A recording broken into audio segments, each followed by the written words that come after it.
Hello there, and welcome to Sleepy Galaxy Channel.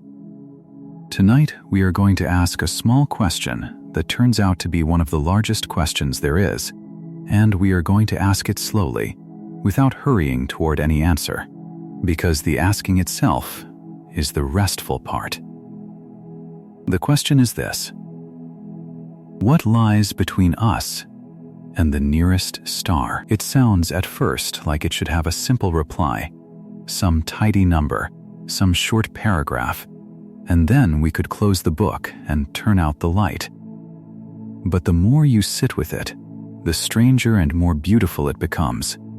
Because the honest answer is that between us and the nearest star there is almost nothing at all, and yet that nothing is so enormous, so patient, so deep, and so wide that it would take you tens of thousands of years to cross it in the fastest machine we have ever built. Here is the paradox we will rest inside tonight. The space between the stars is the emptiest place you will ever hear described, and it is also unimaginably full. It is a room with no walls, and it is carrying you right now. Over the next couple of hours, we will wander through 4 wide fields of this idea, and you do not need to remember any of them, because I will carry them for you.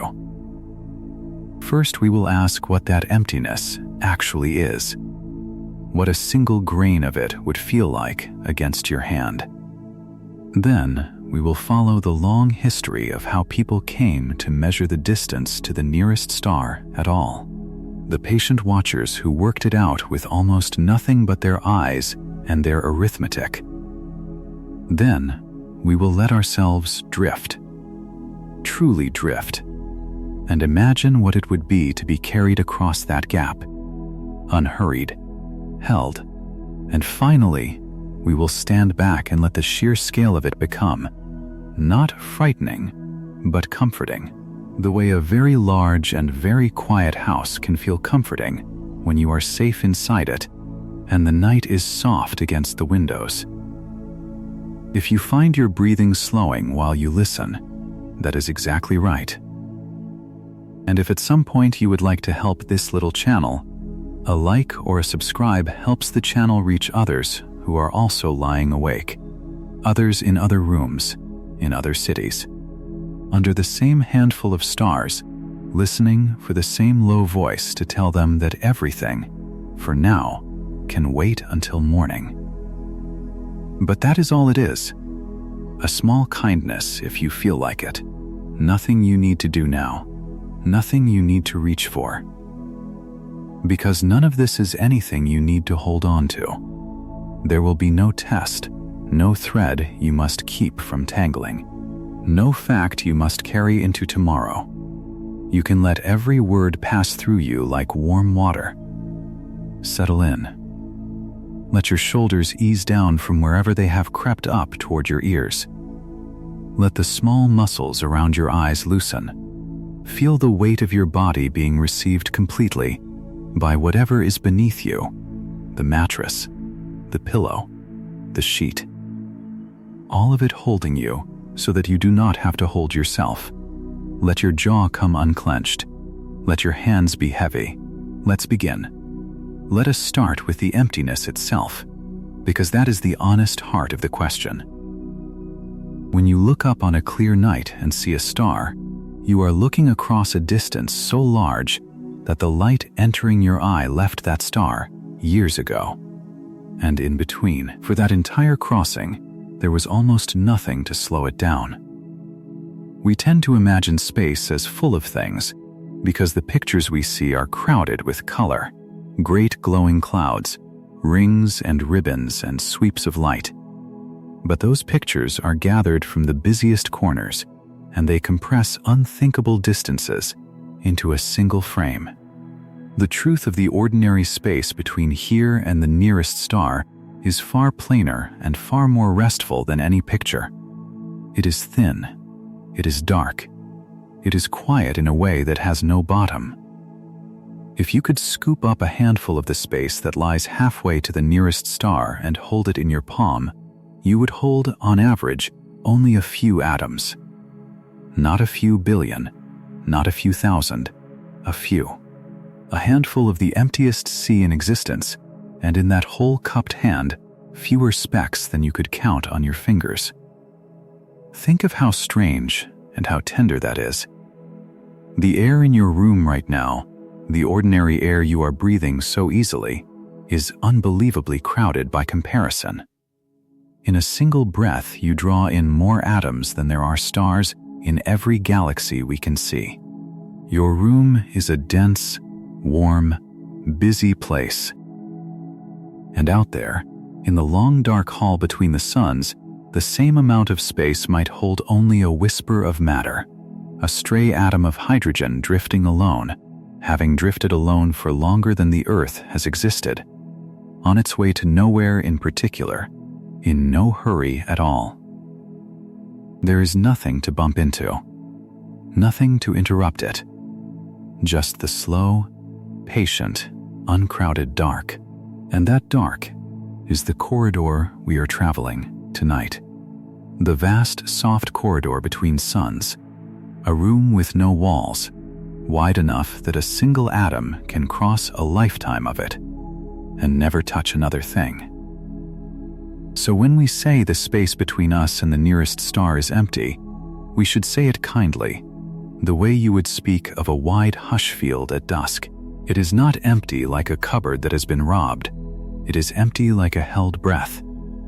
It is empty like the pause between one low wave and the next. And into that emptiness we are about to walk, slowly, one idea at a time, letting each one settle before we lift the next. Before we go any further, let us give the nearest star its name, and let us learn how close it truly is, which is to say how impossibly far. The nearest star to our own sun is part of a small family of stars called Alpha Centauri, and the very nearest member of that family is a small, dim, patient red ember of a star that we call Proxima Centauri. Proxima simply means the nearest one, the closest, and it has kept that title for as long as we have known how to measure. It is a modest star, much smaller and cooler than our sun, glowing a low red, the sort of star that could burn on faithfully for 1 trillion years without ever growing tired. And it sits at a distance of a little more than 4 light years from us. 4 light years.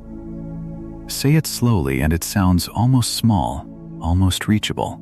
4 of something. The way you might have 4 apples in a bowl, but a light year is not a length you can lay a ruler against. A light year is the distance that light itself, the fastest thing there is, travels in 1 full year, moving without pause, without rest, without ever slowing, through all the days and all the nights of a year. Let that settle for a moment. Light crosses the whole width of your room before you could even begin to notice it had moved. Light goes from the Earth to the Moon in about the time it takes to draw a single slow breath. Light reaches us from the sun in about 8 minutes, which means the sunlight warming a windowsill this afternoon left the sun before you had finished your breakfast.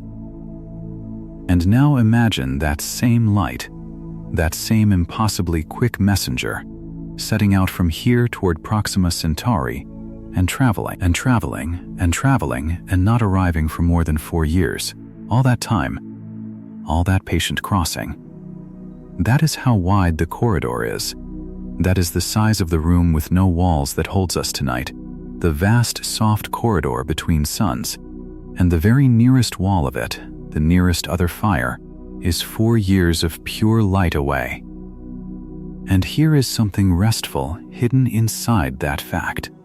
Because the light takes so long to cross that gap, when you finally do look up and find the direction of that nearest star, you are seeing it not as it is tonight, but as it was more than 4 years ago. The little red ember you would be looking at is a memory, an old letter, a photograph of a night that has already passed. Nothing you see in the deep sky is truly now. Everything up there is a gift that was sent long ago, and is only now arriving. The whole sky is a slow post, delivering old light to your open eyes, and there is nothing you must do to receive it except lie at rest and let it reach you. Now let us walk back in time into the long and human story of how anyone ever came to know this distance at all, because it is a story made almost entirely of patience, and patience is a very good thing to fall asleep beside. For most of the time that people have been looking up, no one had any idea how far away the stars were. They were simply lights, fixed to the inside of the sky, and whether they were close enough to touch from a high enough mountain or unthinkably far, no one could say. The stars did not offer up their distances. They just hung there, faithful, turning slowly overhead through the seasons, and people made pictures of them, and told stories about them, and steered their ships by them, and planted their crops by them, and for thousands of years that was enough, and no one lost any sleep, wondering how many light years lay in between. But there were, in every age, a few patient watchers who could not let the question go. And they had one clever idea, an idea so simple and so gentle that you can feel it working right now with nothing but your own two eyes. Hold up one finger at arm's length and look at it first with only your left eye, then with only your right eye. Back and forth, your finger seems to jump against the background of the room. It has not moved. You have not moved. It only seems to shift because your two eyes look out from slightly different places, and each sees the finger against a slightly different backdrop. Now bring the finger closer to your face and try again. The jump is bigger. The closer the thing, the more it seems to shift. And the patient watchers realized that this small trick of the two eyes could be stretched across the whole sky. Here was their thought. The Earth does not sit still. It swings in a great wide circle around the sun once a year, and so, in the depths of winter, we look out at the stars from one side of that circle, and 6 months later, in the warmth of summer, we look out from the far opposite side, a great distance away. It is as though the sky itself were being viewed first with a left eye, and then, half a year later, with a right eye set unthinkably far apart. And if a star were close enough, then across those 6 months it too should seem to jump, just slightly, just faintly, against the more distant stars behind it. All they had to do was measure that tiny jump. That was all. Just measure the smallest shift the sky has ever offered, and the distance would fall out of the arithmetic like a seed from a pod. But oh, how small that jump is. That is the tender, almost heartbreaking part of the story, because the stars are so far away, even the very nearest of them shifts by an amount so faint that no one could measure it for a very long time. Watcher after watcher tried, across century after century, and found nothing, no shift at all, and some of them began to fear that perhaps the stars were simply too far, that the answer would forever lie beyond reach. They built better instruments, they ground finer lenses, they waited out long cold nights at the eyepiece, night after night after night, writing down the position of a single star to a precision that seems almost unkind to ask of a human hand. And still, for generations, the sky held its secret, and the watchers grew old, and handed the work to younger hands, and those hands grew old in turn. And then, at last, after all those patient lifetimes, the sky gave a little. Careful observers, working with the finest instruments of their day, finally caught it. The faintest imaginable wobble of a nearby star against the deep backdrop. A shift so small, it is like watching a coin move the width of a hair from across a wide field. From that whisper of a shift, and the simple geometry of the great circle the Earth makes each year, they worked out a distance and the distance was staggering, larger than almost anyone had let themselves believe. And it settled forever the truth that the stars are not lamps hung just overhead, but other suns, unthinkably far, each one adrift in its own vast peaceful hall of the same dark corridor that holds us now. I love that this is how we came to know the size of the emptiness. Not by crossing it, not by touching the far wall, but by standing very still on a moving earth and watching and waiting and letting the slow swing of a whole year do the measuring for us. There is a lesson folded into that, soft enough to sleep on. You do not always have to reach a thing to know it. Sometimes you only have to hold motionless and let time carry you around and notice with tender attention how the distant lights shift by the smallest amount. And in that smallest amount, the whole truth is waiting. So we have the distance, 4 years of light and a little more. And we have the emptiness, a handful of stray atoms in a whole cupped palm. Now let us fill that emptiness back in, tenderly, one faint ingredient at a time. Because the space between us and the nearest star is not truly nothing, and the somethings that live there are among the most peaceful travelers you could ever imagine. Let us walk slowly through what actually drifts in the great corridor. The first and most common thing, by far, is hydrogen. The simplest, lightest, oldest sort of matter there is. Single atoms of it spread so thinly that they almost never meet. This hydrogen has been drifting since the very early universe, since long before there was an Earth or a sun or anyone to wonder about it. It is the ancient sea. It fills the corridor from wall to wall, so faint that you could pass your whole body through a stretch of it and never feel a thing, and yet it is there, everywhere, a thin and even presence, the hush medium the stars are set in like far lamps in a dim and endless room. Then, mixed into that thin hydrogen sea, there is dust. And you must let go of what the word dust makes you picture, because this is nothing like the low gray gathering on a high shelf. The dust between the stars is finer than smoke, single specks of it floating impossibly far apart, each one a tiny grain of carbon or of frozen matter, drifting alone through the dark. There is so little of it, and it is spread across such enormous distances, that if you gathered all the dust in the whole vast corridor between here and the nearest star and pressed it into your hand, you would barely have a pinch. And yet, given enough distance, even that faint scattering of specks does something lovely.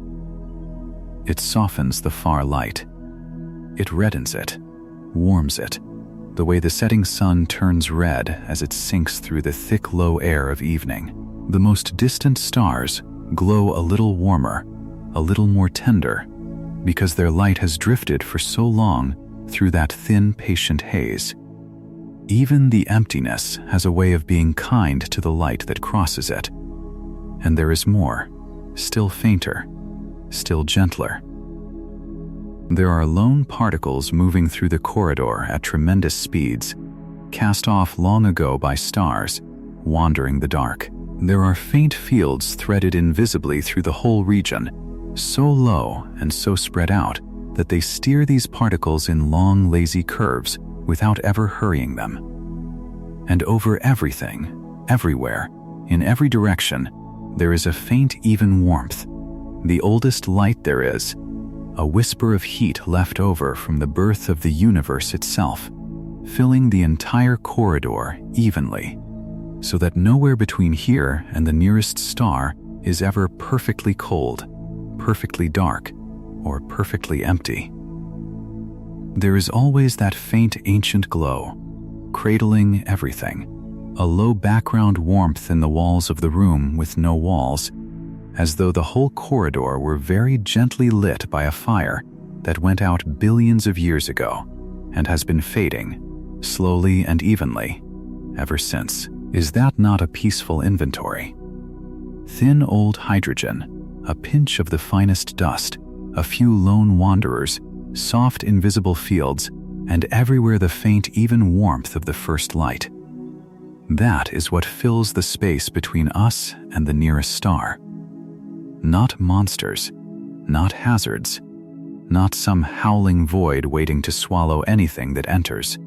Just a very thin, very old, very patient collection of the quietest things there are, spread across a distance so wide that they almost never meet, drifting in no hurry, going nowhere in particular, keeping the far lamps company in the long room of the dark. Now I want to talk about the cold, because the cold of deep space is one of those ideas that can sound frightening if you meet it the wrong way, and I would like to meet it the right way with you tonight, so that it becomes just another restful fact to lie beside.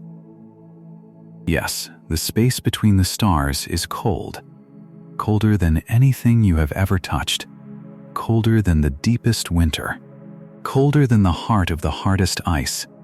But here is the tender truth about that cold. It is cold because it is so empty. Cold, really, is just slowness, the slow and settled repose of matter that has nothing to jostle it, nothing to warm it, nothing to hurry it along. In your warm room, the air is cold or warm because countless atoms are bumping into one another, trading their little pushes back and forth. Out in the corridor, where the atoms are so few and so far apart that they almost never meet, there is almost nothing left to move at all. The cold of deep space is not a biting, aggressive thing. It is the cold of perfect rest.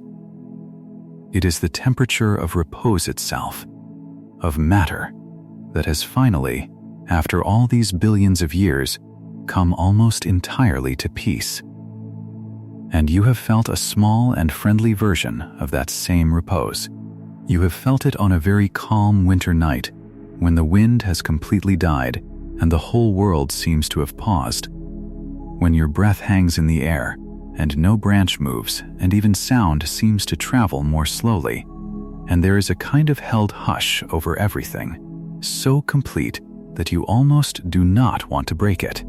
That hush, that settled hush, is a small cousin of the deep cold between the stars. It is not a threat. It is the world at rest. And the great corridor we are drifting through tonight is at rest that way from wall to wall. Everywhere, in every direction, an entire hall of settled peace, so still that a single atom might drift across it for 1,000,000 years without ever being disturbed. There is nothing in that repose that wishes you any harm. There is only rest, spread out to a size beyond imagining, waiting to receive anything that enters it into the same deep serenity. Let us pause here and let ourselves be carried. You have been listening and thinking, and now I would like you to stop thinking altogether for a while and simply let yourself be moved through the corridor the way a leaf is moved down a slow, wide river without any effort of its own.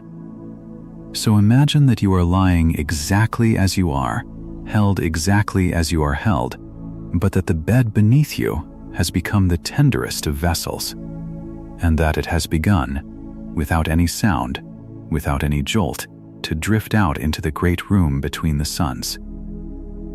You are not falling. There is no down to fall toward.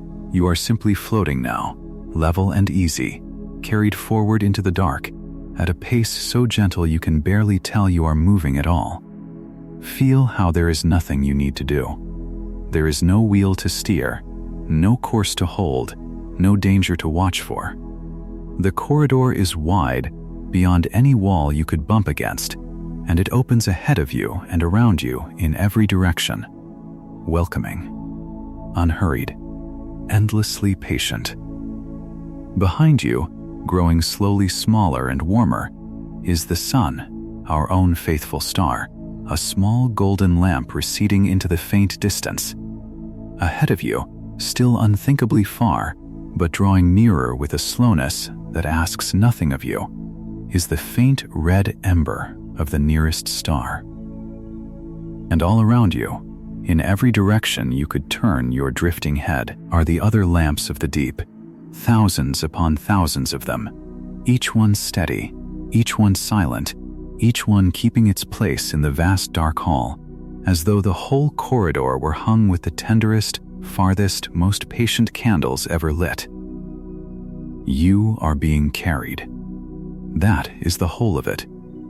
You are being carried across the dark by a room with no walls, and it holds you as easily as the dark of your own room holds you now, and there is nothing between you and the nearest star but this thin, quiet, ancient sea, parting soundlessly before you as you drift, closing soundlessly behind you, cradling you on every side. You could drift like this for 1,000 years and lose nothing, need nothing, fear nothing. The corridor would simply carry you, patiently, tenderly, the way a slow current carries a leaf, the way a slow tide carries a small boat that has been left, on purpose, untethered, to go wherever the serene water wishes to take it. And while you drift, let us think about speed, and about just how patient a crossing this truly is, because there is something deeply restful in learning how slow even our fastest is against a distance this wide. We are a clever people. We have built machines that move faster than anything else our world has ever made, probes that we have flung outward past the planets, out toward the very edge of the sun's reach and beyond, into the beginning of the true corridor. These are the fastest things human hands have ever released. They are moving away from us right now at speeds that would carry you clear around the whole Earth in a matter of minutes. And yet, aimed at the nearest star, moving at that tremendous pace without ever slowing, one of these fastest machines would take not years, not centuries, but tens of thousands of years to arrive. Tens of thousands of years, longer than all of recorded history, many times over, just to cross the single nearest gap in the dark. Now, that could sound lonely if you let it. But lie in the drifting bed a moment longer and feel how it is actually the most reassuring thing in the world.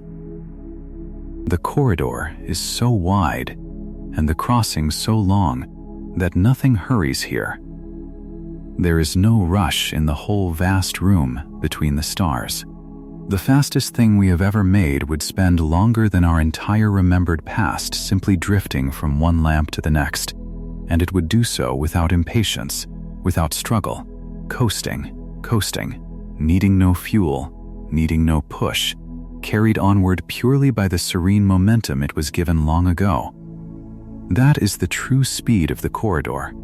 Not fast, not frantic. Slow and sure and utterly unbothered by time. And you are drifting at exactly that pace tonight, coasting through the dark, with nothing left to do but let yourself be carried, releasing every last thought of hurry, because in a place this wide there is no such thing as late, and there is no such thing as too slow, and there is all the time there could ever be.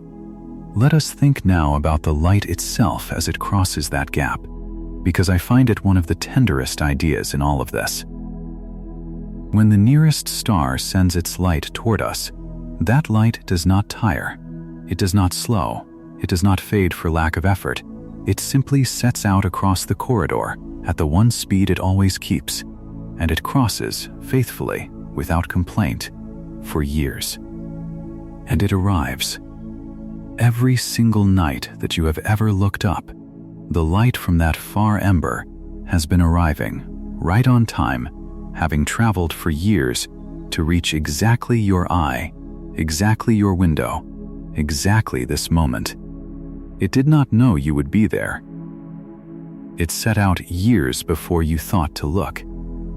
And still it came, all that way, through all that emptiness, to lay itself down in your eye as soundlessly as a hand laid on a sleeping brow. The whole corridor is full of light like that, crossing and crossing, from every star to every possible eye, an endless serenity traffic of old light going patiently toward anyone who might be looking, whether they look or not. There is a kind of generosity in that which I think we can rest on. The stars do not hoard their light. They pour it out in every direction, freely, endlessly, most of it crossing the corridor to fall on no eye at all, to arrive nowhere, to simply cross the dark forever. And they do not seem to mind. They shine the same whether anyone receives them or not. And on the rare occasions when their light does find an eye, a small watcher on a small world lying in a low bed on a summer night, it asks nothing in return. It only arrives and touches and is gone. You have been on the receiving end of that generosity every clear night of your life without ever having to earn it. The light simply comes across all that patient emptiness and gives itself to you and expects nothing back, and that too you may rest upon tonight. Now let us make the corridor a little more real by measuring it in a way you can feel in your own body, because the numbers are so large that they blur, and I would like to bring them back down to a human size. Imagine that we shrank the entire sun down to the size of a single grain of sand, one tiny grain you could balance on the tip of your finger. On that shrunken scale, where our whole enormous sun is nothing but a grain of sand, how far away would the nearest star be? Not across the room, not across the street. On that scale, the nearest star, another grain of sand, would lie miles away. Miles of empty air between one grain and the next. You could walk for an hour along a quiet road and still not reach the next grain of sand. That is the true shape of the corridor. Grains of sand, impossibly far apart, with nothing but wide patient emptiness in between. The stars are not crowded together like lights on a string. They are lonely grains, scattered across a dark so wide that the emptiness is almost the entire story, and each grain drifts in its own great hall of quiet, far, far from all the others. And yet, and this is the part I most want you to carry soundlessly into sleep, the emptiness is not a sadness. Those far grains are not lost. They are not stranded. They are simply spacious. They have room. Each star sits in a generous, uncrowded stretch of the dark, with no neighbor close enough to jostle it, no traffic, no noise, nothing pressing in. The wide spacing that first sounds so lonely is in truth the very thing that keeps each star calm and steady and long-lived, burning peacefully for billions of years precisely because nothing is close enough to disturb it. The emptiness is what makes the stars safe. The corridor's great width is not a gulf that isolates them. It is a cushion that protects them, a low and enormous margin of quiet around every single lamp, so that each one can shine on, undisturbed, faithful, for ages beyond counting. And you, tonight, are held in exactly such a margin of quiet, a wide and patient repose, with nothing pressing in, room enough around you to rest completely. Let us stay with that feeling of room, of margin, of the wide, safe spacing of things, because I think it is one of the most healing ideas the night sky has to offer. Down here, in our days, so much presses close. The hours press close. The tasks press close, one against another, with no gap between them. Voices, screens, wants, worries, all of it crowded up against us with barely room to breathe. But the corridor between the stars is the opposite of all that. It is the most spacious place there is. It is nothing but margin. It is room upon room upon room, opening outward forever, with hardly anything in it at all, and that is exactly why it is so restful to imagine. To lie here and picture that wide emptiness is to give your crowded mind a place to spread out, to unpack itself, to set down each pressing thing at a great and easy distance from the next, until your thoughts are as widely and calmly spaced as the far grains of sand, each one drifting in its own patient hush, none of them crowding any other, all of them slowing, cooling, coming to rest. Let us turn now to the boundary we would cross first, before we ever truly entered the open corridor. Because even leaving our own sun's company is a slow and tender passage worth lying beside. Our sun does not simply stop at its surface. It breathes outward. It sends a low and constant breath of particles streaming away from itself in every direction, a faint wind that blows out past all the planets, past the farthest ice, filling a great round bubble of space that surrounds us and everything we know. Inside that bubble, we are still in the sun's own house, still sheltered by its faint, warm breath. And the edge of that bubble, far, far beyond the outermost planet, is the true doorway to the corridor between the stars.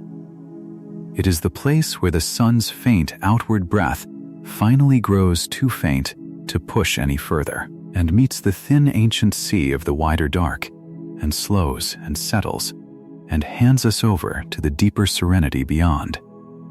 Only a very few of our machines have ever reached that doorway and passed through it, out of the sun's warm bubble and into the true corridor, and they crossed it not with any jolt, not with any sudden wall, but with the tenderest of changes, a slow fading of the sun's breath and a slow deepening of the ancient sea, so gradual that it took a long while even to be sure the crossing had happened at all.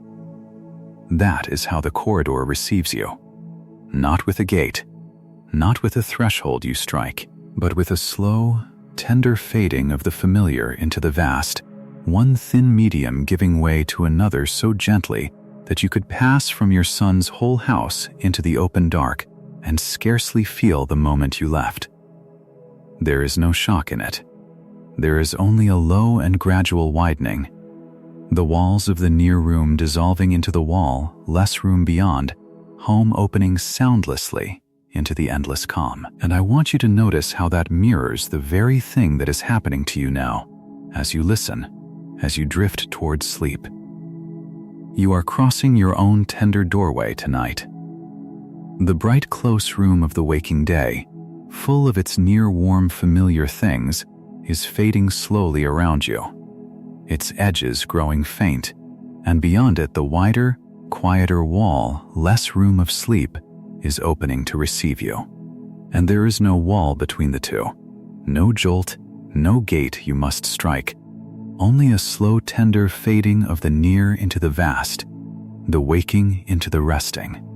Exactly the way our small machines slipped from the sun's warm bubble out into the serene of the corridor, feeling almost nothing, losing nothing, simply passing from one quiet into a deeper one. Now let us wonder, soundlessly, about whether we are alone in the corridor, because that question too can be a restful one when it is held the right way.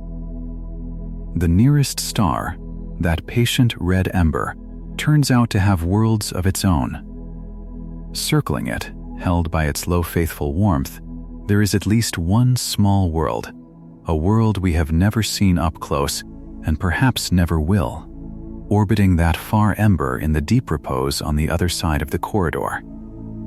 Think of that. The very nearest star to our own is not a lonely lamp after all. It has a small companion turning around it, a whole world with its own faint red daylight, its own long slow year, its own dark nights. We know almost nothing about it. We do not know whether anything stirs there, whether it has seas or storms or seasons, whether it is warm or frozen or something we have no word for. It is simply there, a small far world in the low red light of the nearest star, keeping its own quiet company across the whole width of the dark.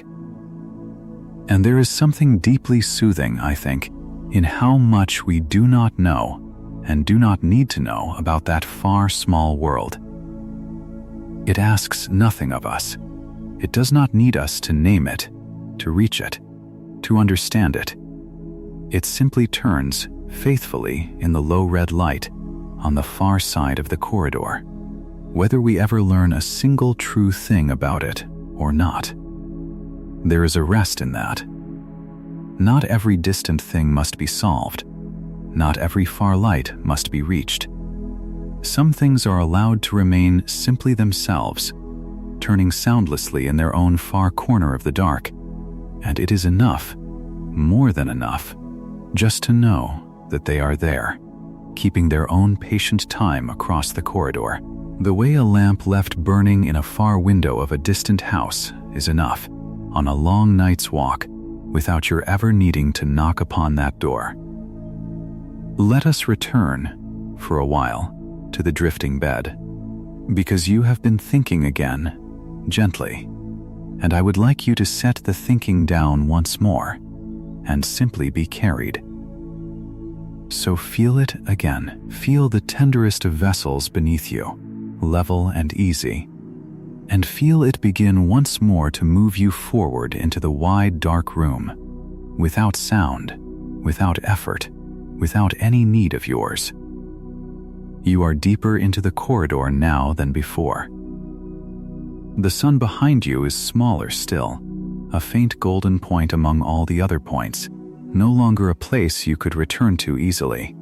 And yet you feel no fear at its receding, because ahead of you and around you the corridor opens as welcomingly as ever, endless, patient, holding you on every side. And notice, as you drift, how quiet it is. Not a frightening quiet. The fullest, tenderest, most complete hush you have ever been inside. There is no sound out here at all, because sound needs a crowd of atoms to carry it, close together, jostling, and the corridor is far too spacious for that. So the hush is total. It is a quiet with no edges, a hush that fills the entire room between the stars from wall to wall, and you are drifting through the very middle of it, wrapped in it, held in it, as though the whole vast dark were one enormous still room in which someone has finally, mercifully, turned off every sound there ever was. You could not be interrupted here. Nothing could reach in to startle you.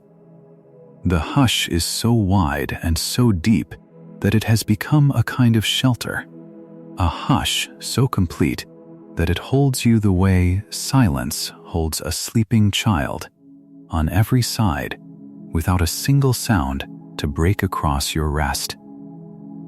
Drift a little further. Let the far lamps turn slowly around you as you pass, each one keeping its patient place, none of them coming close, all of them steady, faithful, calm. Let the thin ancient sea part soundlessly before you and close soundlessly behind. Let the sun behind you fade to just one more faithful point, and let the nearest star ahead of you draw a little nearer with that slowness that asks nothing at all. You are being carried. You have nothing to hold. You have nowhere you must be. The corridor has you, wide and wall-less and endlessly patient, and it will carry you as long and as far and as tenderly as you need, all through this night, asking nothing, needing nothing, simply bearing you onward through the tranquil dark, the way the tranquil dark of your own room is bearing you now, soundlessly, toward the far shore of sleep. Let us think for a while about darkness itself, because the corridor between the stars is dark in a way we almost never experience down here, and I would like to reframe that darkness into something warm before we go on. We are used to darkness being a small thing, a nighttime thing, something that ends every morning when the sun climbs back over the edge of the world. But the darkness of the corridor is the older, larger thing. It was there long before there was any sun to interrupt it, and it stretches so far in every direction that our small local daylight is only a tiny bright bubble within it. A single lit window in an enormous dark and peaceful house. Most of the universe, by far, is this deep dark. Daylight is the exception. Brightness is the rare thing. The great and patient truth of the cosmos is the dark, and it is not a frightening dark. It is a resting dark. It is the natural state of nearly everything, the serene backdrop against which the rare bright stars are scattered like a few late candles in a vast and sleeping hall. And you know, in your own body, that darkness can be the kindest thing. You know it every night when you close the door and turn off the lamp and let the dark come in and settle over the room. And something in you finally lets go. Some watchfulness the daylight demands finally sets itself down, and you sink toward rest precisely because the dark has arrived. The dark is what allows sleep. The dark is what lets the eyes rest, and the mind slow, and the whole tired body finally believe that it is safe to let go.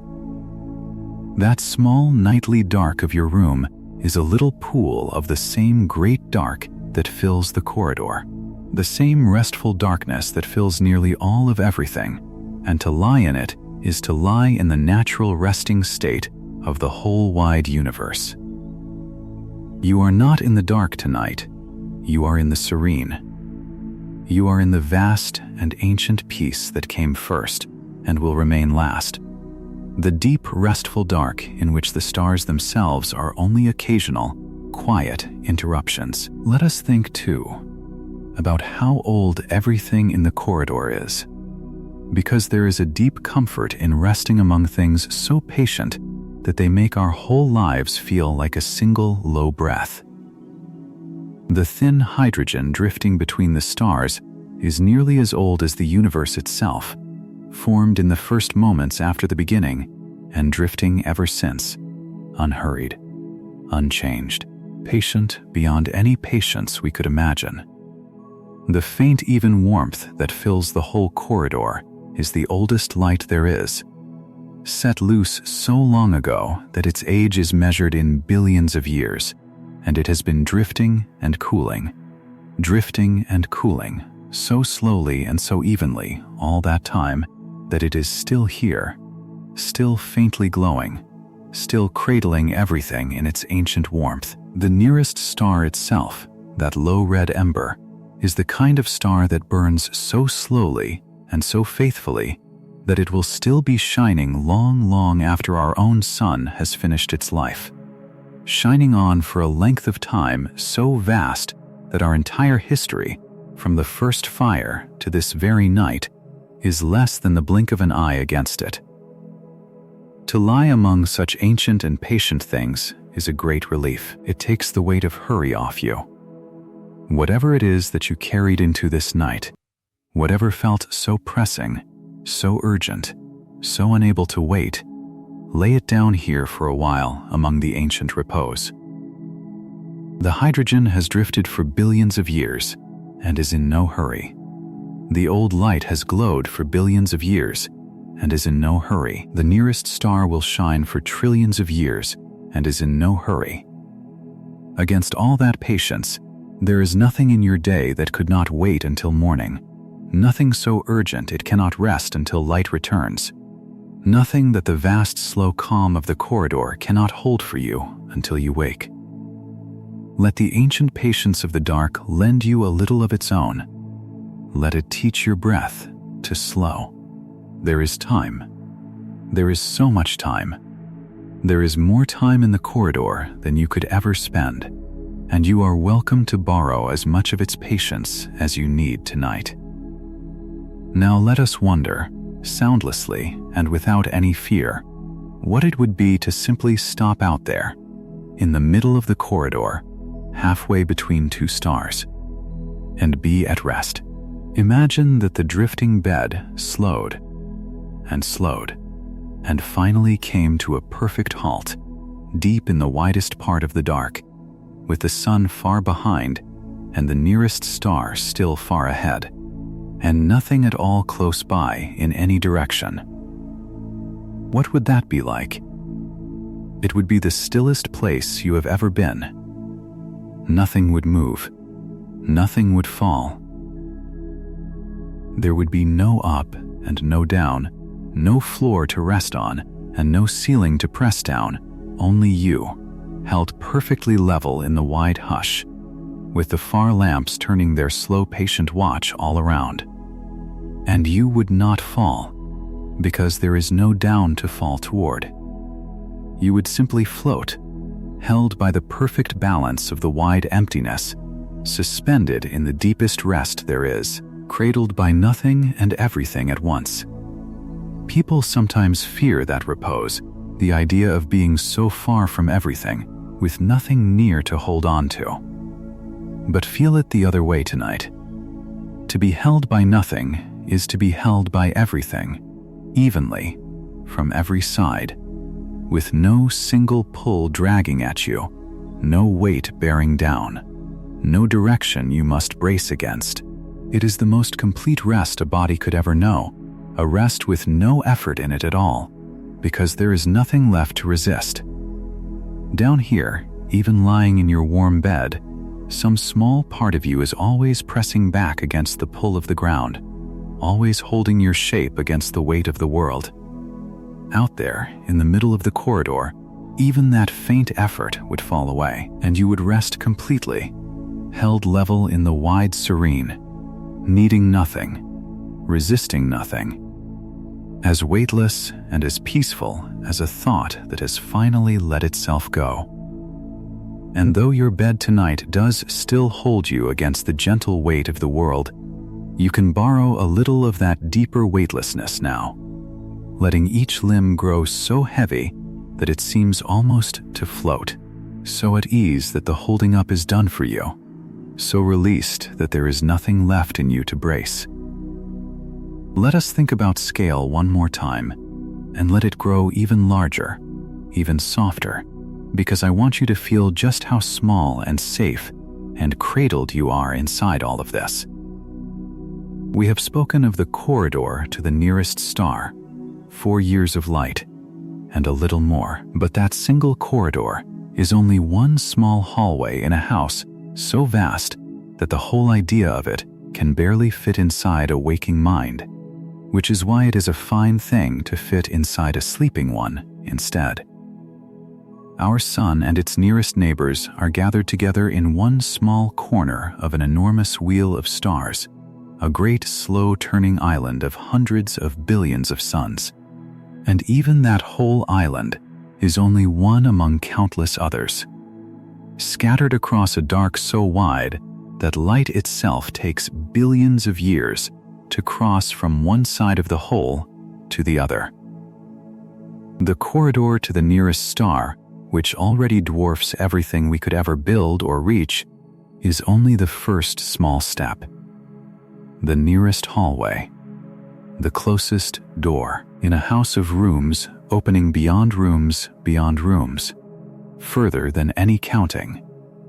And rather than making you feel small in the frightening way, let that vastness make you feel small in the safest way there is, the way a child feels small and safe in a very large house at night, tucked into one warm room, while the great hush building holds still all around, its long halls dark and calm.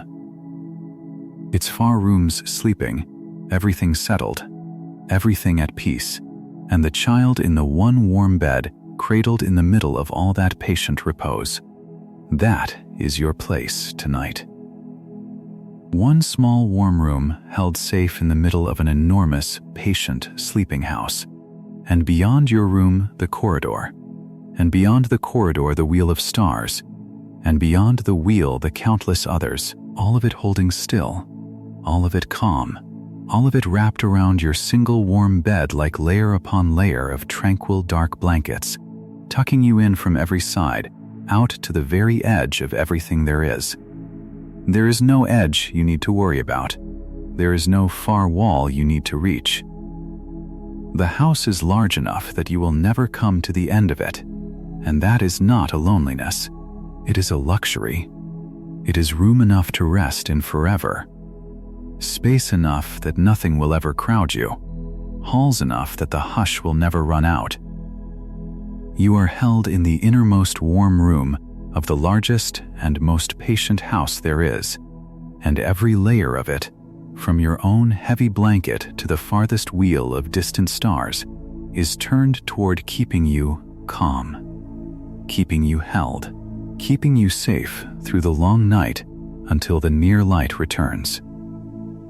Let us go back once more to the patient watchers of long ago, because I want to spend a little longer in that human story. It is such a restful one to drift beside.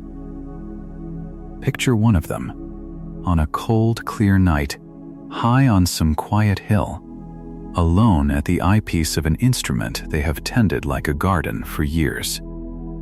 All around, the town has gone to sleep. The lamps in the windows have gone out one by one. The only light is the far light of the stars, and the only sound is the watcher's own slow breath and the small creak of the instrument as it is turned by hand with infinite care toward one particular star. The watcher is trying to catch that faintest possible shift, the tiny jump of a near star against the far ones, and to catch it they must hold perfectly motionless, and look, and wait, and record a single number with a steadiness that borders on prayer. And night after night they return, in every season, in every weather that permits it, adding one careful measurement to the last, building up, slowly, out of hundreds of patient nights, a picture too faint to see in any single night alone. There is no shortcut. There is no way to hurry the sky. The earth must swing all the way around its great yearly circle for the full shift to show itself, and so the watcher must wait out the whole slow turning of a year, and then another, and then another, each one adding just a little more certainty to the faint emerging truth. It is the slowest kind of work there is. It is work made almost entirely of patience and repose and hushed return. And out of that patience, out of all those still cold nights on the Hush Hill, came one of the most astonishing facts a human being has ever learned: the true and staggering distance to another sun. I find it deeply restful to remember that this is how the great distances were won.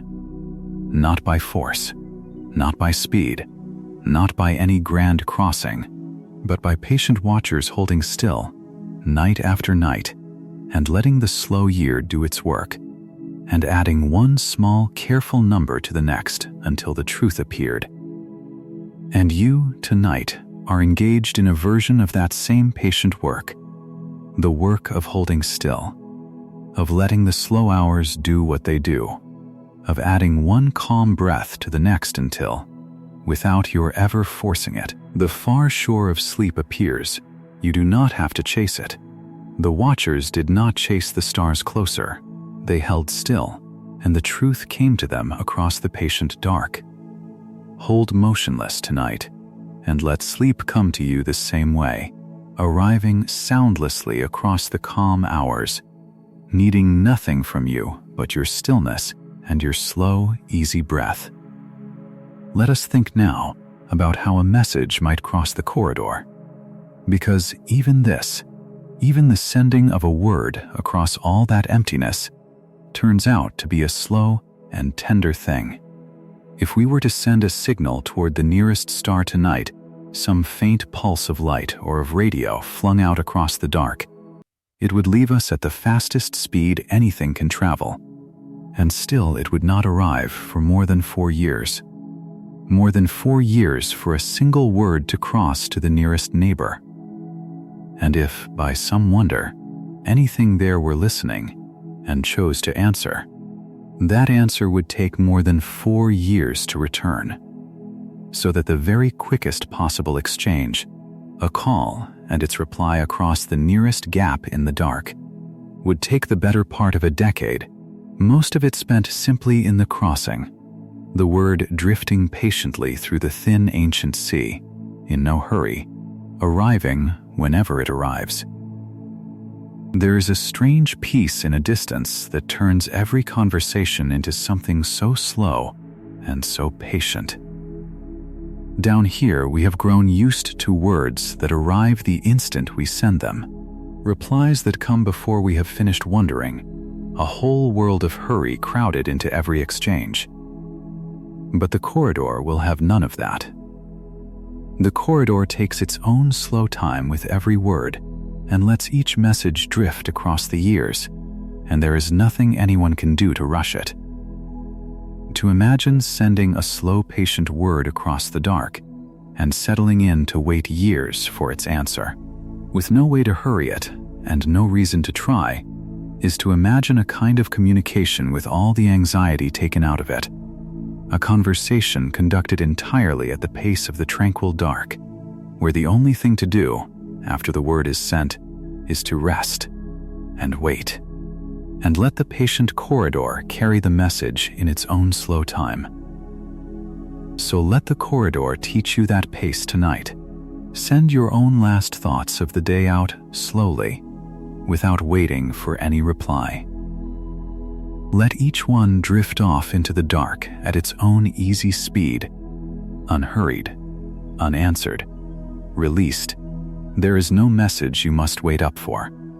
There is no reply that cannot cross the dark in its own time and reach you, if it needs to, long after you have woken and the near light has returned. For now, let every thought you send be like a word cast out toward the nearest star, drifting away from you across the widening dark, growing fainter and fainter and fainter, until it is gone into the serene, and you are left with nothing in your mind at all but the wide hush corridor, and the far patient lamps, and the slow, low rhythm of your own untroubled breath. Let us wonder a little about what it would truly take to make the crossing ourselves, not with a slow probe drifting for tens of thousands of years, but as a real journey, and let us wonder about it not as an anxious problem to solve, but as a distant, peaceful dream to drift beside. People have imagined many ways to cross the corridor. They have dreamed of great slow ships that would take whole generations to arrive, ships in which a family would be born and live their entire lives among the far lamps and grow old, and hand the journey on to children who would themselves never see the far shore, so that only some distant grandchild, many lifetimes on, would finally look out and see the nearest star grown large and warm in the window. They have dreamed of tiny feather-light sails, no heavier than a leaf, pushed across the dark by beams of light, drifting for years and years until they slipped. At last, past that far red ember, sending home a single faint photograph before falling silent into the deeper dark beyond. And whatever the dream, they all share one thing, and it is a restful thing. They are all slow. They all accept the patience of the corridor. Even our boldest imaginings do not fight the distance so much as make peace with it, settling in for the long, calm, patient crossing, letting the years pass, letting the dark drift by, trusting the slow, sure momentum to carry them across in its own unhurried time.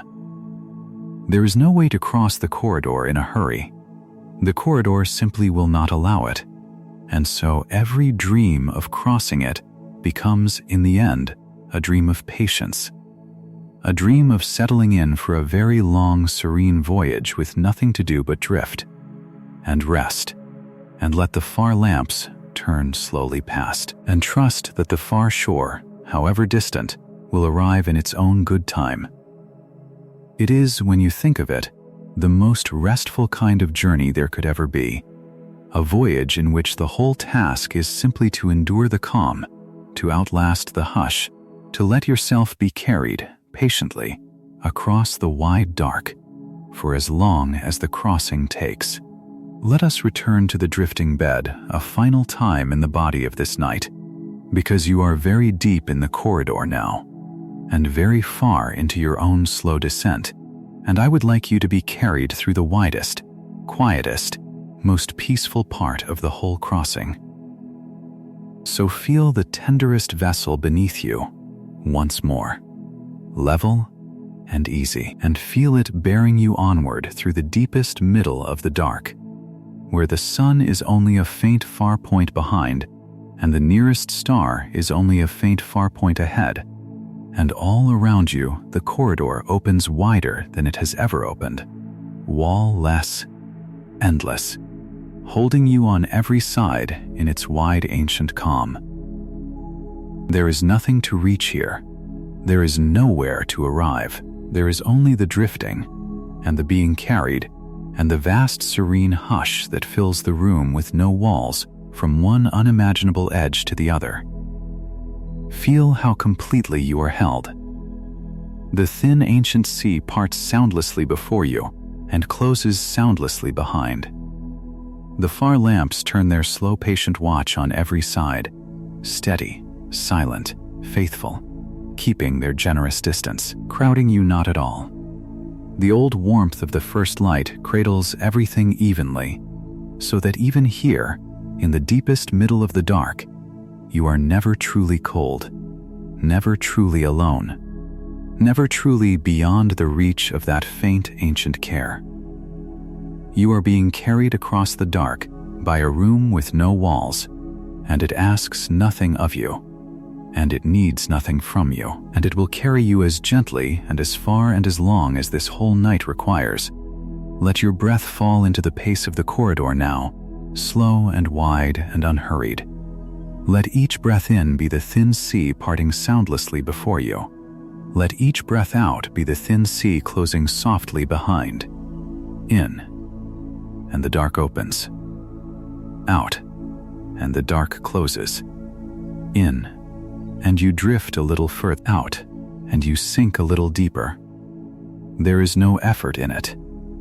The corridor breathes you as much as you breathe it, drawing you onward through the calm, one slow, easy breath at a time, carrying you deeper into the wide dark and deeper into the wide rest, until the drifting and the breathing and the being carried are all one single slow motion, bearing you softly, patiently, tenderly toward the far shore of sleep.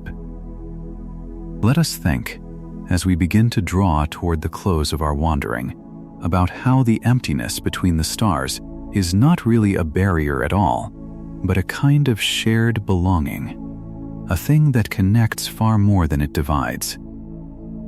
It is easy to think of the great distances as walls, as gulfs, as things that cut every star off from every other. But turn it around one last time tonight. That same thin ancient sea that fills the corridor between us and the nearest star is the very same sea that fills the corridor between every pair of stars everywhere. It is one continuous medium, one unbroken serenity, threading through the whole wheel of stars and beyond, touching every lamp, filling every hall, joining every far corner of the dark into a single vast connected calm. There is not one corridor to the nearest star and a separate corridor to the next. There is one great room, wall-less, continuous, holding every star at once, and every world, and every drifting atom, and in its own small warm corner, you, so the emptiness, does not truly separate us from the nearest star. It joins us to it. The very same serenity that fills your own dark room tonight thins outward, past your walls, past your sky, past the edge of the sun's warm bubble, and becomes, without any break, the very same serenity that laps against the shores of the nearest star, and the next, out to the farthest lamp there is. You are not cut off from the corridor. You are already inside it. You have always been inside it. The dark of your room and the dark between the stars are one continuous dark, and to lie here tonight, held in your own small pool of it, is to be held by the same vast serenity that holds every star in the sky, connected to all of it, belonging to all of it. Resting in the one great room that has room enough, and calm enough, and hushed enough, for absolutely everything there is, including you, exactly as you are, exactly where you lie. Let us dwell a while on the colors of the corridor, because even in all that dark there is a faint and tender palette, and it is a restful thing to picture. We tend to think of space as simply black, and in a sense it is, the deepest black there is. A black with no bottom, but threaded through that black, if your eyes could gather the faintest light for long enough, there are colors, low and dim and patient. There is the deep red of the nearest ember, and of all the low, slow stars like it, a red like the last coals of a fire banked down for the night, warm and dim and faithful. There is the pale blue-white of the hotter stars, cool and clear and distant. There is, here and there across the far reaches, the faint rose and green of the great drifting clouds where new stars are slowly, slowly being born. Colors so low and so spread out that they are less like paint and more like the memory of paint, the ghost of a color breathed across an enormous stretch of the dark. And all of it is dim, all of it is low. There is nothing garish in the corridor, nothing that glares, nothing that would make you shield your eyes. It is a palette made entirely of the softest, lowest, most restful tones there are.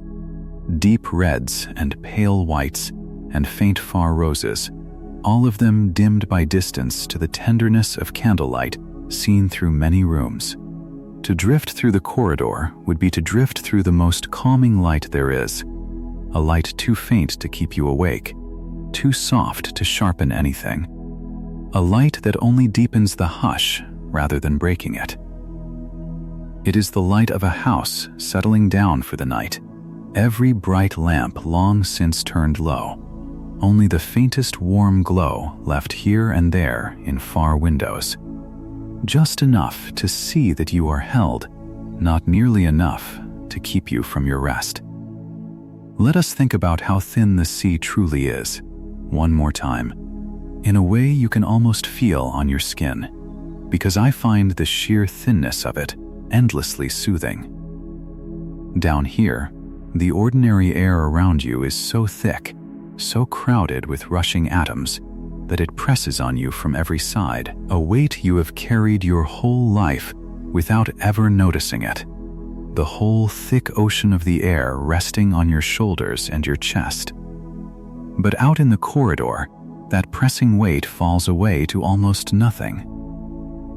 The thin ancient sea between the stars is so faint that it presses on you not at all. There is no weight to it. There is no push. It parts around you like the softest imaginable mist, thinner than the thinnest fog, thinner than breath, thinner than thought, offering no resistance, laying no burden on you anywhere. To pass through it would be to feel, for the first time, the complete absence of any pressing at all, a lightness so total that even the faint constant weight of the air, which you have carried unnoticed since the day you were born, would finally, gently, lift away. Feel a little of that lifting now. Let your chest rise and fall without effort, as though the air itself had grown thinner and kinder, as though something that had always pressed on you, faintly, was finally easing off. Let your breathing grow so slow and so easy that it seems almost to happen on its own, each breath lighter than the last, until you are barely breathing at all, only resting, only drifting, held in a sea so thin it lays no weight on you anywhere. There is nothing pressing on you now. There is nothing bearing down. The thick weight of the day, the pressing crowd of it, has thinned away to the faintest ancient mist, and you are drifting through it, unburdened, unpressed, lighter with every slow breath, sinking softly toward sleep. Let us wonder, tenderly and without any fear at all, about the deepest serenity of the far future, because even the eventual fading of the stars, which could sound so sad, is in truth one of the most peaceful ideas there is. Far, far ahead in time, further than any number you could hold, the stars will one by one burn low and settle into rest. The bright hot ones will finish first, and then the slower ones, and last of all the patient red embers like the nearest star, which will burn on faithfully for trillions of years, dimming so slowly that the change could never be seen in 100 human lifetimes, before they too settle at last into a low and peaceful glow, and then into a tender, warm dark. And when the last of them has finally banked its fire, the corridor will not be empty or lonely. It will simply be at rest. It will be the quietest it has ever been, the calmest, the most settled, a vast dark hall in which every fire has burned down to embers, and every ember has cooled to warmth, and every warmth has faded, slowly and evenly, into the deepest and most peaceful dark there ever was. There is nothing frightening in that far serenity.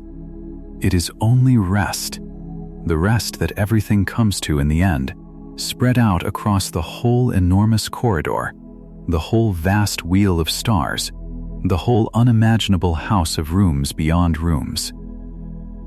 It is the universe itself lying down, at last, to sleep, after all its long ages of burning, settling into a calm so deep and so complete that nothing will ever disturb it again.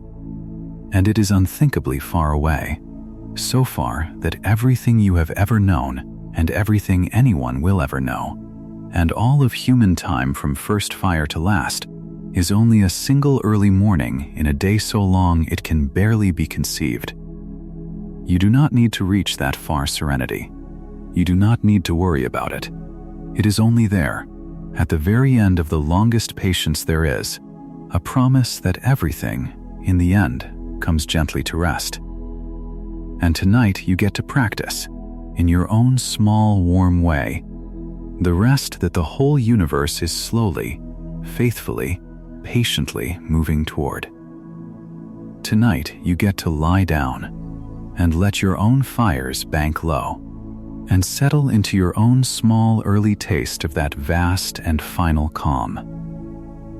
Let us gather ourselves, softly, for the turn toward the end of our wandering, but first let us hold, one more time, the simple central image of this whole night, the answer to the question we began with.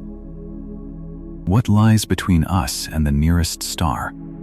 A thin ancient sea, older than the earth, spread so wide that a handful of it holds only a few stray atoms, a faint scattering of the finest dust, softening the far light into warmth, lone wanderers drifting on invisible fields, and over all of it, everywhere, the faint even glow of the very first light, cradling the whole corridor in its ancient patient warmth. That is what lies between us and the nearest star. Not a barrier, not a void, not a danger. A vast soft corridor between suns, a room with no walls, the most spacious and the most patient and the most peaceful place there is, and it has been carrying you, gently, all through this night, and it is carrying you still. Let us linger a while longer, because there is no hurry to end, and the wandering itself is the rest. Let us think about how the light of the nearest star reaches down through the corridor and finally touches the small watchers who look for it, and about how faint that touch truly is. The nearest star is a low red ember, dimmer than our own sun, and it lies more than 4 years of light away, so that by the time its light has crossed all that patient dark, and arrived at the edge of our own sky, it is so faint that you cannot see it with your unaided eye at all. Think of that. The very nearest of all the other suns, the closest fire in the whole enormous house, is still too faint, across the width of the corridor, to see without gathering its light through a patient instrument. That is how wide the corridor is. That is how the distance thins even the nearest fire down to a whisper too soft for the open eye. And yet the light does arrive. Faint as it is, thinned as it is, it does cross the whole corridor and lay itself, ever so softly, at the edge of our sky, night after night, faithfully, for as long as anyone has looked, and long before. There is a tenderness in a light so faint that still refuses to fail, that crosses all that dark and arrives, dim but unbroken, having lost none of its patience across all those years of drifting. It is like a lamp left burning in the farthest window of the largest house, too faint to light your path, too dim to read by, but there, unfailingly there, every time you look, a small steady promise across the dark that the far rooms are not empty, that the far fires still burn, that the great house is tended even in its most distant corners. You do not need that far light to do anything for you. You only need to know that it is there, faithful, faint, and unfailing, and that is a restful thing to know as you drift towards sleep. Let us think about how still you must be to see the faintest things, because there is a lesson in it soft enough to sleep on. The patient watchers learned long ago that the faintest stars and the smallest shifts can only be seen by holding perfectly motionless and looking for a long, unbroken time. Any tremor, any hurry, any restlessness blurs the faint light away. To gather the dimmest whisper from the corridor, the instrument must be held motionless, and the eye must be patient, and the mind must be calm. And only then, slowly, out of the stillness, does the faint, far light gather itself into something you can finally see. Stillness is what lets the faintest things appear. Stillness is the price and the gift of seeing into the deep dark. And you know a small warm version of this too, because it is only when you finally hold still and let the day's tremor settle and let the restlessness drain out of your limbs that the faint soft edges of sleep can gather themselves and finally appear at the edge of your mind. So be at rest now, the way the great instruments are still, the way the patient watchers held themselves still on the hush hill. Let every small restlessness settle out of you. Let your hands lie at rest. Let your feet lie at rest. Let the small unconscious movements you did not even know you were making, the faint shifting, the tiny adjusting, all come to rest until you are as still and as patient as an instrument toward the deep dark, waiting, without effort, for the faint far light of sleep to gather itself out of the hush and appear. You do not have to reach for it. You do not have to hurry it. You only have to be still, and let the stillness do what stillness does, and let the faint, tender edges of rest gather, slowly, out of the calm, until they fill the whole field of your drifting mind. Let us wonder about how many other small watchers, on how many other worlds, might be doing this very same thing, looking up across their own stretch of the corridor toward the faint far lamps, and let us find it a companionable thought rather than a lonely one. We do not know whether anyone else is out there. We may never know. But the corridor is so vast, and the lamps so many, and the far small worlds so numerous, that it is easy and peaceful to imagine that somewhere across the dark, under some other faint sun, some other small watcher is lying in some other peaceful room tonight, looking up, wondering the very same wondering, asking the very same question, what lies between us and the nearest star, and being carried, just as you are, by the very same vast soft corridor, the very same room with no walls, the very same continuous ancient calm. You would never meet. The distances are far too wide, the crossing far too slow, the years far too many.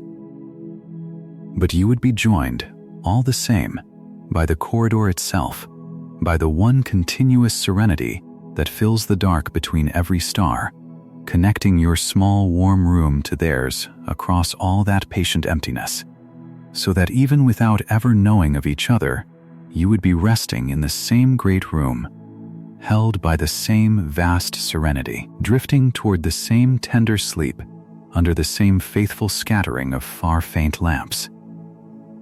It is a companionable dark, it is a shared hush, and whether or not any other watcher is truly out there, the corridor is wide enough and welcoming enough to hold them all, every possible sleeper on every possible world, in the same enormous patient embrace that holds you now. Let us think about how gently everything in the corridor moves, because even the motion out there is a restful thing, nothing like the hurry of our days. Everything in the corridor is moving, in truth. The nearest star is drifting slowly along its own long path through the dark. Our own sun is drifting along its path. The whole great wheel of stars is turning, slowly, majestically, taking hundreds of millions of years to complete a single vast rotation. But all of that motion is so slow, and so smooth, and so patient, that from inside it, nothing seems to move at all. The far lamps hold their places night after night, year after year, lifetime after lifetime, and only across ages beyond counting do they slowly, imperceptibly shift. The corridor moves like a sleeper's breath, so slow and so even that the stillness and the motion become the same thing. A vast serenity turning that feels, from the inside, exactly like rest. And that is the pace I would like you to take into sleep.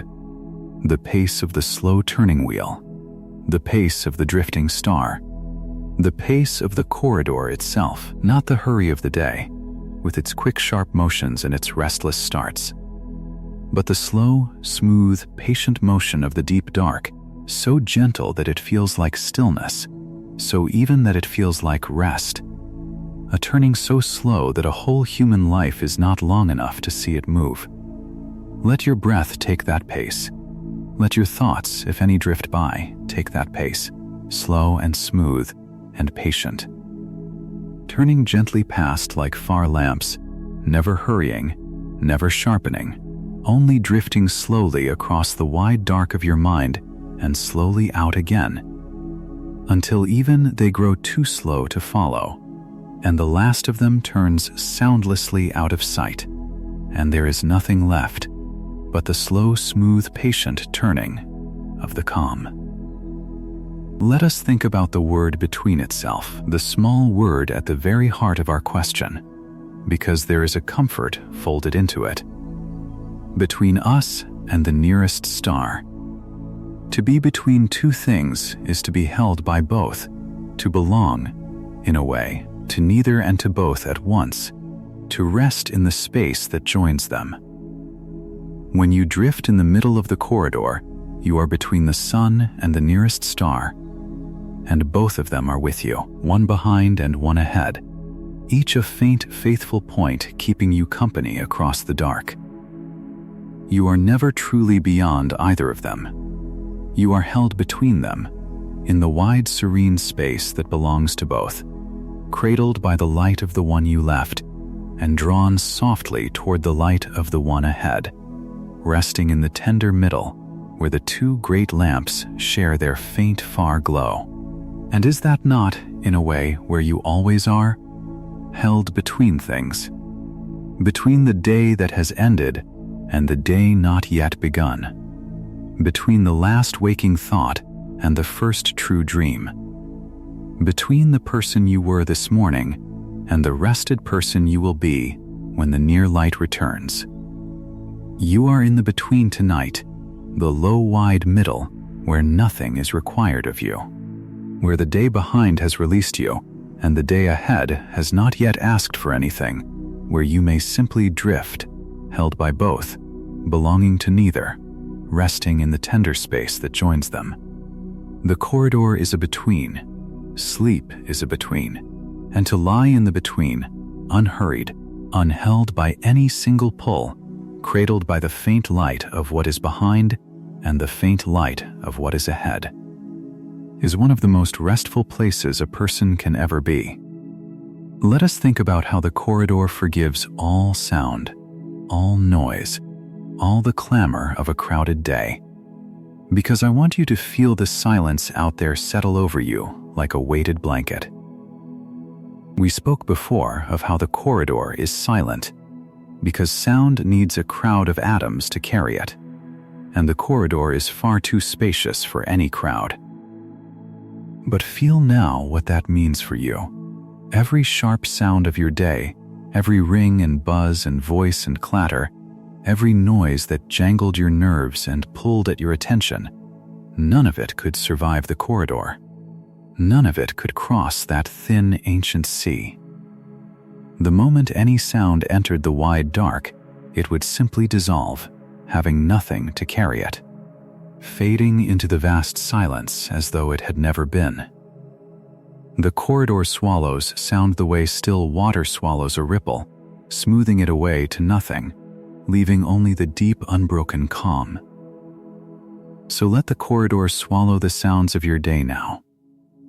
Let every sharp noise that is still ringing faintly in your mind drift out into the wide dark and simply dissolve, having nothing to carry it, fading into the vast silence until it is gone. The corridor will take them all, every one, and smooth them away into its deep, unbroken serenity, and give you back, in their place, the fullest silence there is, a silence with no edges, a silence that fills the whole room with no walls from side to side, a silence so complete and so kind that it settles over you like the softest, heaviest blanket, pressing you gently down into the serene, muffling the last faint echoes of the day, leaving nothing in the whole wide dark but the slow, low rhythm of your own untroubled breath, and even that so quiet it barely stirs the silence at all. Let us think, tenderly, about how safe the emptiness truly is, because I want to take the very last edge of fear out of the idea of all that open dark. We are creatures who evolved to fear open spaces sometimes, to feel exposed where there is nothing to shelter behind. But the corridor is not that kind of open space, and here is why it is the safest open space there is. In all that vast emptiness, there is almost nothing at all, which means there is almost nothing that could ever harm you. The dangers of our world are dangers of crowding, of things too close, of edges and impacts and the press of too much too near. The corridor has none of that. It is so empty, so thinly filled, so widely spaced, that the chance of anything at all coming near you is almost none. You could drift across the whole width of it and never come close to a single thing. It is not a dangerous emptiness. It is the safest emptiness imaginable. An emptiness so complete that it has emptied itself of every possible harm, leaving nothing but wide safe room, wide safe quiet, wide safe dark on every side, out to the very edge of everything. So there is nothing to keep watch for tonight. There is nothing to brace against, nothing to guard, nothing to fear coming near. The oldest watchful part of you, the part that has kept its eyes half open through so many nights, can finally close them all the way, because the corridor is empty of every danger, and you are held in the middle of the safest, widest emptiness there is, with nothing near enough to harm you, nothing close enough to startle you, nothing at all in the whole vast dark but the faint, far faithful lamps and the thin ancient sea and the faint old warmth of the first light, all of them turned toward keeping you, holding you, carrying you safely through the night. You are safe. You are so completely safe. There has never been anywhere safer than this wide, empty corridor, and it has you, and it will not let anything come near. And you may finally, fully, let go. Let us return once more, and gently, to the great fact that all of this is happening whether or not you attend to it, and let that be the deepest comfort of all. The corridor is there tonight whether or not you think of it. The nearest star is shining, faint and red and faithful, whether or not you look. The thin ancient sea is drifting, the old warmth is glowing, the far lamps are keeping their patient watch. The whole vast room with no walls is holding itself in its deep serenity, entirely without your effort, entirely without your attention, entirely without any need of you at all. It carried you before you ever knew its name, and it will carry you long after this night is forgotten. And it asks nothing, and it needs nothing, and it simply holds and holds and holds. And so you may set down, completely, the last small effort of attending. You do not have to keep the corridor in mind. You do not have to picture the far lamps, or the thin sea, or the drifting bed. You do not have to follow the words, or hold the thread, or remember a single thing. All of it will go on holding you, whether you attend to it or not. The corridor does not need you to imagine it in order to carry you. It carries you regardless, the way the dark of your room carries you, the way the bed carries you, the way the whole patient-turning world carries you, without ever once needing you to notice. So let the noticing go too now. Let the last thread of attention drift out of your hands and off into the wide dark, and let yourself be carried by something that needs no help from you at all. Something vast and ancient and endlessly patient. Something that has been holding you all along and will hold you still all through this night, whether you watch or whether you sleep. Let us wander back, one last unhurried time, to the very grain of the emptiness and hold that single stray atom in our minds again, because there is such peace in the smallest picture of the corridor. Somewhere out in the wide dark between us and the nearest star, right now, there is a single atom of hydrogen, drifting alone. It has drifted alone for billions of years. It formed in the early universe, before there was any Earth, any sun, any ocean, any hill, any watcher, and it has been drifting ever since, through the thin ancient sea, in no hurry, toward nowhere in particular, touching nothing, disturbed by nothing, at perfect ease, in the perfect repose. It does not know it is alone. It does not mind the dark.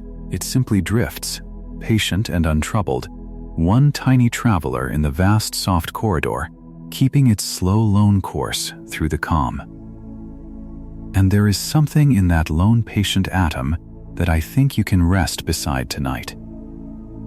It carries nothing. It holds nothing. It reaches for nothing. It has no task, no destination, no burden, no fear. It is simply drifting, at ease in the wide hush, asking nothing of the dark, and asked nothing in return.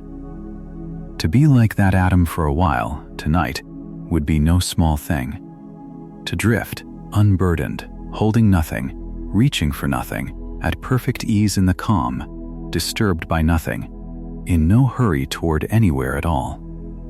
That is what the corridor offers you, at its very smallest scale. Not emptiness as loss, but emptiness as freedom. The freedom of the lone drifting atom that has laid down every burden and simply travels, weightless and untroubled, through the wide, tranquil dark, for as long as the dark goes on. Let us think, softly, about how the corridor holds the light of stars that no longer even shine, because it is one of the tenderest facts in all the sky, and a peaceful one to drift beside. Because the light takes so long to cross the dark, some of the far lamps you might see on a clear night are showing you light that set out so long ago that the star which sent it has, in the time since, quietly changed, or dimmed, or come at last to its own long rest. And yet its light goes on, crossing the corridor still, faithful to its old errand, arriving at eyes that will never know the difference, carrying the memory of a fire across all that patient dark, long after the fire itself has settled into calm. The corridor keeps the light of vanished flames. It carries their memory gently onward, so that nothing is ever fully lost out there, only sent ahead, only still arriving, only crossing the wide dark on its slow, faithful way to whoever might be looking. There is a deep and tender comfort in that if you let it settle over you. Nothing in the corridor is ever truly gone. The light goes on, the warmth goes on, the old first glow goes on, faintly, everywhere, cradling everything. Even the fires that have finished burning are still crossing the dark, still arriving, still giving their old light to new eyes, still faithful to the crossing long after their burning is done. The corridor forgets nothing and loses nothing. It only carries, patiently, onward, holding every light that was ever kindled somewhere in its vast tranquil dark, sending each one gently forward through the years to whoever waits, so that the whole corridor is not a place of loss at all, but a place of endless faithful arrival, an endless tender delivery of old light to open eyes, going on and on, through the calm, forever. Let us take one more slow breath with the whole idea of it, the whole answer to our question, and let it become simple enough to carry into sleep without any effort. What lies between us and the nearest star? Room, rest, quiet, a thin ancient sea that presses on you not at all. A wide dark that swallows every sound and every danger and gives back nothing but calm. A faint old warmth that cradles everything evenly, so that nowhere is ever truly cold or truly alone. A scattering of the softest low colors, dimmed by distance to the tenderness of far candlelight. And through all of it, carrying you, holding you, needing nothing from you, the vast soft corridor between suns, the room with no walls, bearing you gently across the dark all through this night. That is what lies between us and the nearest star. Nothing to fear, nothing to reach, only room and rest and quiet, and the patient dark and you, held safely in the middle of all of it, drifting slowly, easily, towards sleep. Let us let the wandering slow now, the way a walk slows near its end. When the path grows soft and the light grows low, and there is nothing left to do but drift the last few steps toward the place of rest. We have wandered a long way tonight, through the emptiness and the distance and the patient watchers and the drifting and the far small world and the deep repose and the wide safe dark. And you do not need to remember any of it, because the corridor holds it all for you and will go on holding it long after you have let it go. You have nothing left to carry now. You have nowhere left to go. The last of the wandering is behind you, and ahead there is only the low, slow settling into sleep, and the wide, serene corridor to carry you there, gently, patiently, needing nothing, asking nothing, for as long as this whole peaceful night goes on. Let us drift a little longer among the far lamps, because there is no need to hurry toward the end, and the drifting is the whole of the rest. Picture, once more, the deep middle of the corridor. And picture how the lamps are arranged around you there, not crowded, not clustered, but scattered with the most generous spacing, each in its own wide margin of calm. And picture how, from where you drift, some of them glow warm and red and low, the patient old embers, and some glow pale and cool and clear, the hotter younger fires, and some are only the faintest suggestion of light, so far that they are barely more than a faint grain against the dark. And all of them are still. All of them are silent. All of them hold their places within patience beyond any patience of ours, keeping their slow, faithful watch over the wide dark, over the thin sea, over the drifting bed, over you. There is a companionship in them that asks nothing of you. They do not want your attention. They do not need your wonder. They simply shine faithfully in their far places, keeping the vast dark from ever being fully empty, keeping the corridor company from wall to wall, so that wherever you drift, in whatever direction you turn your slow head, there is always a scattering of faint, faithful light, keeping watch over your rest. You are never in true darkness out here. You are never truly unwatched over. The far lamps are always there, always steady, always keeping their patient, distant vigil, so that you may sleep as deeply as you like, knowing the whole wide dark is gently, faithfully lit, and gently, faithfully tended, all around you, out to the very edge of sight.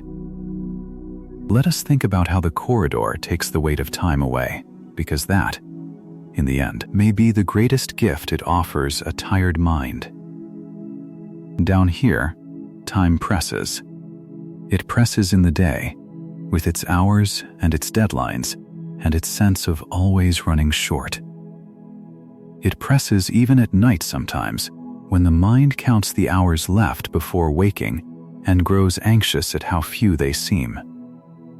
But the corridor knows nothing of that pressing time. In the corridor, time is measured in the crossing of light across years, in the slow turning of the great wheel across hundreds of millions of years, in the burning of patient stars across trillions of years. And against all that vast slow time, a single night is nothing at all, less than the faintest flicker, less than a single low breath. There is no shortage of time in the corridor.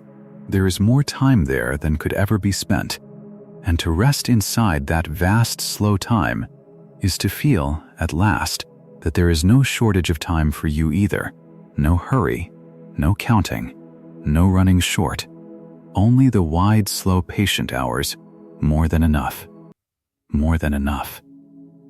So let the counting go. Let the anxious measuring of the hours drift out into the corridor and dissolve, having no place in all that vast slow time. There is time enough tonight. There is more time than you could ever need. The hours ahead are wide and patient and slow, and they will carry you through your rest as gently as the corridor carries the drifting light, in no hurry, on their own calm schedule, arriving at morning exactly when they arrive, and not one moment sooner or later. You do not have to hurry towards sleep. You do not have to worry about the hours. There are more than enough, and they are slow, and they are kind, and they will hold you as long as you need to be held, all through this wide, patient night. Let us take a slow breath together and feel how far we have drifted and how deep into the serene you have come. You began this night in your own small, warm room, with the day still loud in your mind and the weight of it still on your shoulders. And slowly, movement by movement, the room has widened, and the weight has lifted, and the loudness has dissolved into the vast silence, until now you drift in the deep middle of the corridor, unburdened, unpressed, unhurried, held on every side by the wide, hushed dark. That is a long way to have come, and you came it without effort, simply by being still, simply by breathing slow, simply by letting yourself be carried.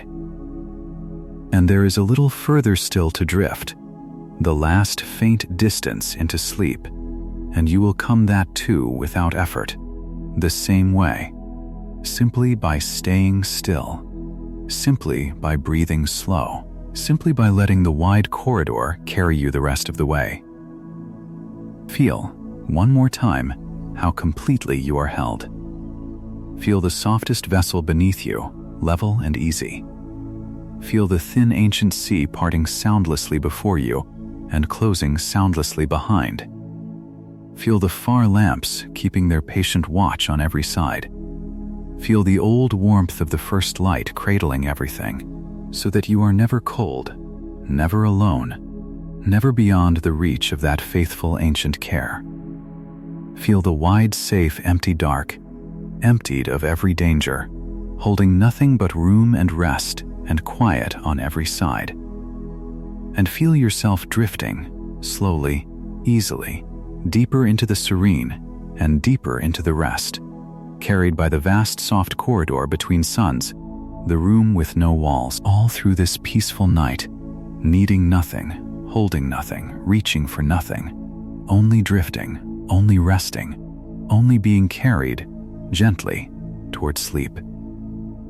Let us wonder, one more slow time, about the very first travelers who will ever truly cross the corridor, whoever and whenever they may be, and let us imagine it as the most peaceful voyage there could ever be. Whether it is a great slow ship of many generations, or a featherlight sail pushed by beams of light, or something no one has yet dreamed, the crossing will be long and calm and patient beyond anything we know. Whoever makes it will spend years, perhaps whole lifetimes, simply drifting through the wide dark, watching the sun shrink slowly to a faint far point behind them, watching the nearest star grow slowly, slowly larger ahead. And most of that voyage will be exactly what you are doing now, lying still, being carried, letting the far lamps turn slowly past, trusting the easy momentum to bear them onward, with nothing to do but rest and drift, and wait for the far shore to arrive in its own good time. There is no way to make that voyage frantic. The corridor forbids it. However fast the ship, however bright the sail, the distance is so wide that the crossing must be slow, and so the travelers must learn what you are learning tonight, that the only way across the wide dark is to make peace with the patience of it, to settle in, to let the years drift by like far lamps, to rest so completely that the long, slow crossing becomes not a hardship, but a kind of gift, a chance to be still, to be carried, to be held by the vast, soft corridor for as long as the crossing takes. And whoever they are, and whenever they set out, they will be doing, in their far distant way, exactly what you are doing in your own small warm bed tonight, drifting patiently across the dark, in no hurry, held on every side, letting the corridor carry them gently toward the far red light of the nearest star. Let us think, softly and for the last time, about how the whole of it fits together, the emptiness and the distance, and the light and the dark, and let it settle into one simple, restful shape. The space between us and the nearest star is thin and old and wide and quiet and dark and safe and patient, and it presses on you not at all, and it swallows every sound and every danger, and it cradles everything in the faint old warmth of the first light, and it carries the light of every star gently across the years to whoever might be looking, and it is not a barrier, but a belonging, not a gulf but a joining, not a void, but a vast peaceful room with no walls, holding every star and every world and every possible sleeper in one continuous ancient calm. That is what lies between us and the nearest star. That is the room you are drifting through tonight. and it has you, and it holds you, and it will carry you, gently, all the way to morning, needing nothing, asking nothing, only bearing you softly through the wide, serene dark. And so we come, slowly, to the close of our wandering. Tonight has been about the emptiness between the stars, and how it is not empty at all, but full of the quietest things there are. Tonight has been about the nearest star, that faint red ember, 4 years of patient light away, and the thin ancient sea that lies between it and us. Tonight has been about the patient watchers who measured the distance by holding perfectly motionless and letting the slow year do its work. Tonight has been about being carried, truly carried, across the wide dark, by a room with no walls. And tonight has been about the vastness of it all becoming, not frightening in the least, but the safest and most spacious and most patient rest there is. You do not have to remember any of it. You do not have to remember any of it. You do not have to remember any of it. The corridor holds it all for you, patiently, faithfully, and it will go on holding it long after this night is forgotten. Let it go. Let it go. Let it go. There is nothing here to keep. There is nothing here to carry into tomorrow. There is nothing you must do with any of it at all. Because none of this needs anything from you tonight. The corridor does not need you to picture it. The far lamps do not need you to watch them. The thin sea does not need you to imagine it parting. The words do not need you to follow them any longer. All of it will go on holding you, carrying you, keeping you safe, whether you attend to it or not, whether you are awake or asleep. So let the last of your attention drift away, unheld, unhurried, off into the wide hushed dark, and let yourself sink the rest of the way into rest, needing nothing, doing nothing, simply carried. If you drift off before this is over, that is exactly right, and there is another quiet exploration waiting on the screen for whenever you are ready for it.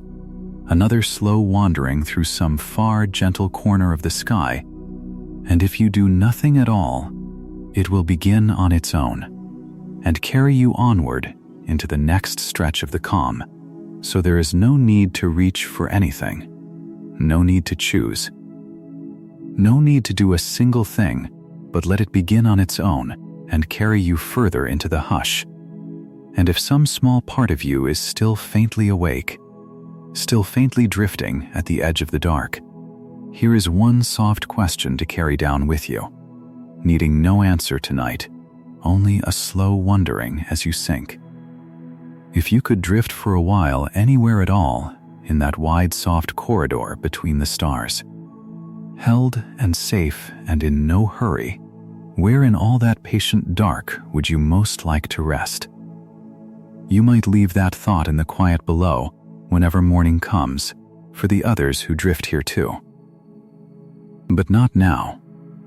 Now there is nothing to answer, nothing to decide, nothing to hold. Now there is only the drifting, and the being carried, and the wide serene dark on every side. Let your breath fall slow and easy, one soft breath, and the sea parts before you, one soft breath, and the sea closes behind. Let your body grow heavy and warm and still, received completely by whatever holds you, so that you do not have to hold yourself at all. Let the far lamps keep their patient watch. Let the old warmth cradle everything. Let the wide safe corridor carry you the last faint distance into sleep, gently, patiently, needing nothing, asking nothing, all through this peaceful night. You are held. You are safe. You are carried. There is nothing left to do, and nowhere left to go, and all the time in the world, and the vast soft corridor between the suns is holding you, and holding you, and holding you out to the very edge of everything there is. Drift now.